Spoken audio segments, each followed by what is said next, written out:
गोपिका जीवनस्मरणं गोविन्द गोविन्द श्रीहरये नमः। एवं चतुर्थ च जगन्मयतां गदस्य पातालमीश तव पादतलं वदन्ति पादोत्पत्त्वदेशमभिदेवरसादलं ते गुल्बद्वयं खलु महादलमं दलमत्पुदात्मन् जङ्गे तलातलमतो सुदलं च जानु किञ्जोरुभागयुगलं विदलादले त्वे शोणीदलं जगणमम्बरमङ्गणाभिः वक्षश्च सक्रनिलयस्तव चक्रपाणे ग्रीवा महत्सवमुखं च चनस्तवस्तु पालं शिरस्तव समस्तमयस्य सत्यम् एवं जगन्मयधनो जगदाश्रितैरपि अन्यैर्निबद्धव भुषे भगवन्नमस्ते त्वद्ब्रह्मरन्ध्रपदमीश्वर विश्वकन्त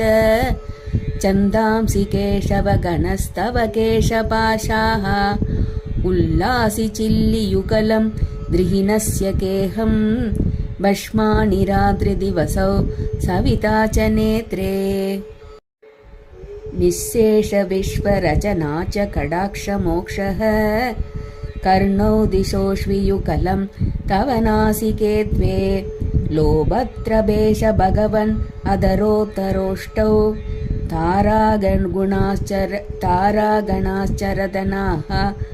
समनश्च दंष्ट्रा मायाविलासहसितं स्वसितं समीरो जिह्वाजलं वचनमीश सगुन्तभक्तिः सित्तादयः सवरगणा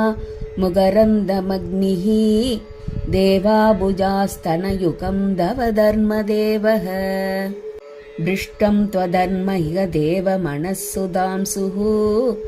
अव्यक्तमेव हृदयां भुजमम्बुजाक्ष गुक्षिः समुद्रनिवः वसनं दुसन्ते क्षेपः प्रजापतिरसौ वृषणौ समित्रः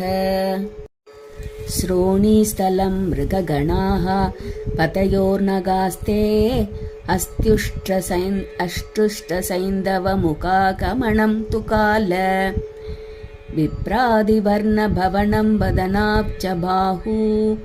चारूरुयुग्मचरणं करुणाम्बुदे ते संसारचक्रमयि चक्रधरक्रियास्ते वीर्यं महासुरगणोऽस्ति कुलानि शैलाः नाट्यसरित्समुदयस्तरवच्चरोम जीयातितं बभुरनीर्वचनीयमीश ईदृग्जगन्मय वपुस्तव कर्मभाजां कर्मावसानसमये स्मरणीयमाहुः तस्यान्तरात्मवभुषे विमलात्मने ते वातालयादिबनमोऽस्तु निरुन्दिरोगाम् गोपिका जीवनस्मरणं गोविन्द गोविन्द श्रीहरये नमः।